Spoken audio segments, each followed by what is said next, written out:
1975, Grand Island, Nebraska, First Presbyterian Church. I officiated at a funeral for the patriarch of a farming family, people who knew how to work the soil. We went to the cemetery, and there, as we approached, we watched the pallbearers lay the casket on the metal frame, actually the two big straps attached to the side of the rails. Said a prayer. We all recited the 23rd Psalm. We all knew it word for word, a benediction, and we were essentially done, but there were some who lingered for a moment, take a flower to remember, or take a flower and toss it into the open grave. Then it was heading back to the parking lot, onto the church, the parish hall, and the luncheon prepared by the ladies of the church. But as we were approaching the cars, one of the grandchildren, a boy of about 6 or 7 years old, stopped. He turned around and looked back at the gravesite, and there was that casket sitting on the frame, and the funeral director, and the sexton, he's the one who's in charge of the cemetery, and the equipment operator standing there. The boy turned around, took some more steps, and then stopped again, turned around and looked, and then ran to catch up with his mother, and his siblings, and his dad. The third time he stopped, turned around and looked. I had eye contact with Mama. I said to the boy, "Is there something wrong?" "Yeah! Are we just going to leave him like that?"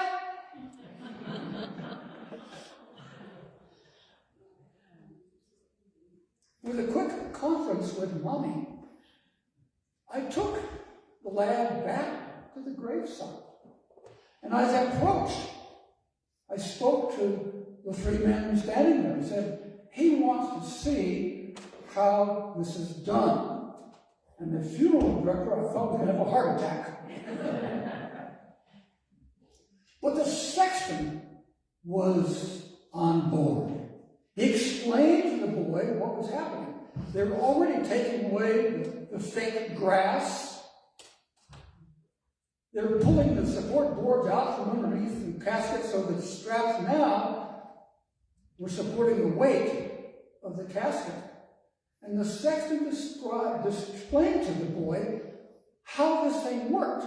The side rails contained a hydraulic dampener. And when you worked the lever, it released the brake, and the weight of the casket would then descend into the grave whole. And the sexton said, "Do you want to work with the lever?" And he did. And there he watched his grandmother's casket go in to the hole. While this was going on, there was a sound of a diesel motor and a puff of black smoke from behind a screen of trees. And here came the big front loader, the big bucket in the front, filled with not dirt. We don't have dirt in Nebraska. We have earth and grow things in it. And he came up, and the little boy's eyes got big as dinner plates because it was yellow, just like his Tonka truck. And the operator brought the machine to the edge. And then held out his hands. I lifted the boy up into the cab. And that operator grabbed his hands and worked those levers so the bucket came up, tipped, and all of that earth went into the grave, filling it. Working some other levers, turned the bucket back, tamping down a little bit, and then passed him back to me. And the sexton, who was board, had a shovel, and he gave it to the boy and said, would you like to pat the mound as well? And he did. Back to my car, back to the church, walking into the parish hall, and when we walked in, the volume of conversation dropped, and he said, I buried Grandpa! Job done. I can only guess what kind of feeling of accomplishment and satisfaction that boy had. But we have that too, don't we, from time to time? Oh, I did that, yeah. Or, then there's the opposite. Oh, I didn't get it done. Or, there are things that happen that really make us joyful. And there are things that just slice into our very being. Grief, joy, sadness. The mix, isn't it?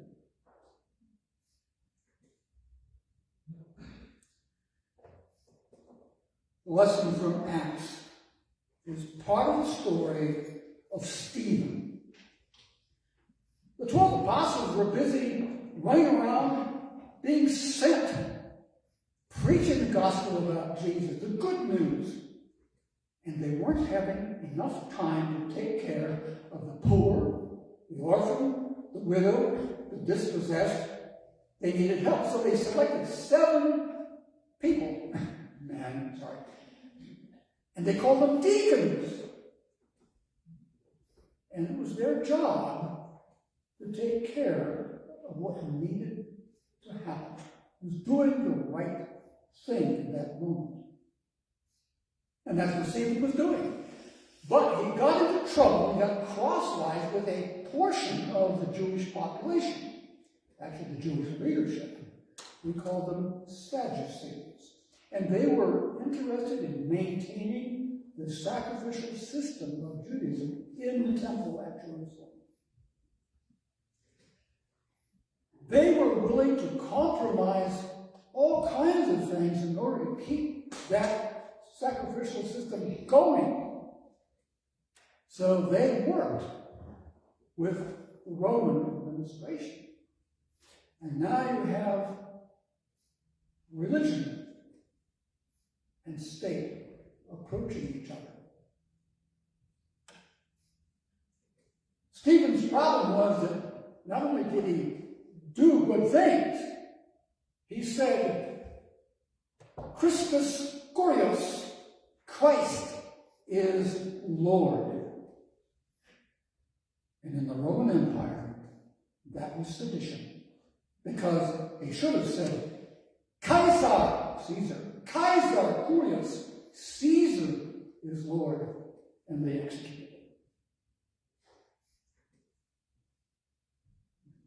Several hundred years later, the Emperor Constantine won a battle, and he thought, oh, this is great. Christ was with me, and he converted to Christianity. And if he converted to Christianity, all of his court, and all the administrators and bureaucrats, oh, good idea. They became Christians too. No longer was Christianity illegal, and the persecutions generally stopped. But now Christianity was rather becoming entwined with the state.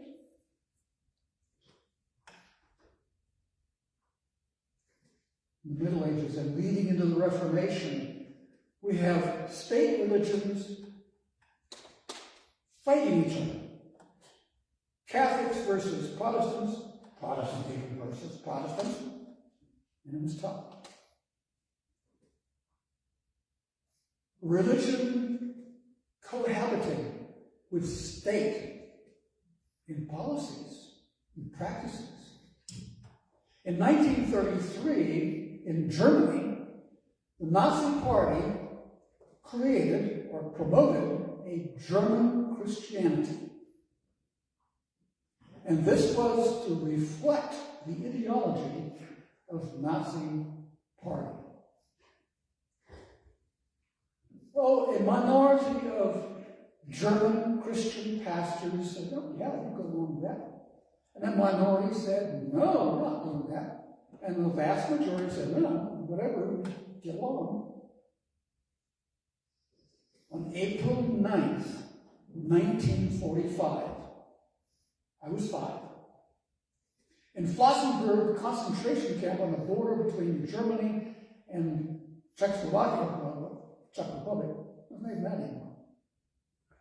There was a prisoner, the Reverend Dietrich Bonhoeffer, a pastor, who had vocally opposed this German Christianity with its Nazi overlay, was taken out of his cell and executed.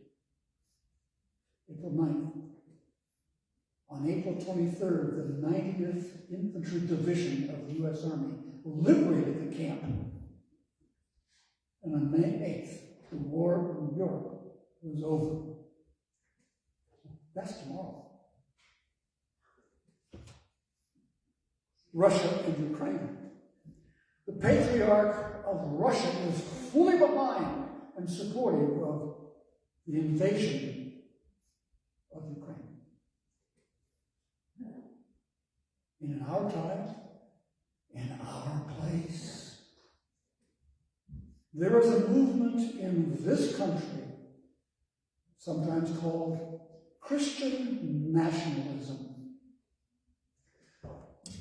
working to bring Christian ideas in line with political policies and vice versa. And that's dangerous. Within the last year, you can go to YouTube and see it, someone said, I am sick and tired of this separation of church and state junk.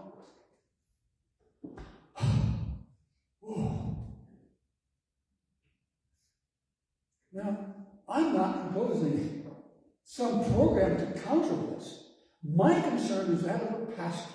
How do you and I function, survive under these conditions, knowing that we don't know what the future holds for us?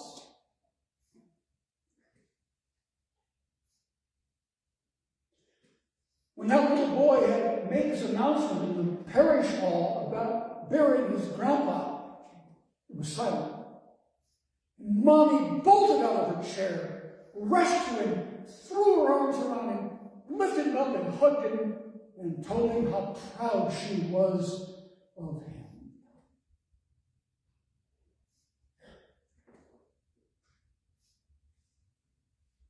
In our scriptures this morning, the letter of Peter contained these words. Once you were in darkness. Once you were not a people. But now you are God's people. That's you. We are God's people. The Gospel of John says, do not let your hearts be troubled. What? It goes on to explain how the Father and the Son are together, and how we are with Christ. Our psalm today cried out, take me out of the net, and then goes on in encouragement to say, my times are in your hand. Like that little boy and his mommy, I have no doubt that you and I will feel the everlasting arms of the divine encircling us, embracing us, and saying, well done, good and faithful servant.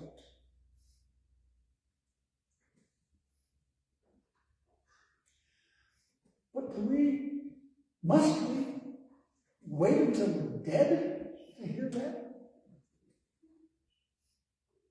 God has given us imaginations. I know that when I'm coming up the aisle to receive the elements of Holy Communion, my imagination is going on. This is mystery. This is, I should be able to explain this in a good class. I can't. I'm aware that you're sitting there, some of you will touch me and I'll look at you. Something's going on powerful. And sometimes I even imagine, God gave us imaginations for purpose. Imagine hearing the words, well done, good and faithful servant. And you? Can you review your life, all its ups and downs, goods and ills? Can you remember a time when you would have heard, well done, good and faithful servant? We just need to be reminded of that every once in a while, don't we? And that's what I just did.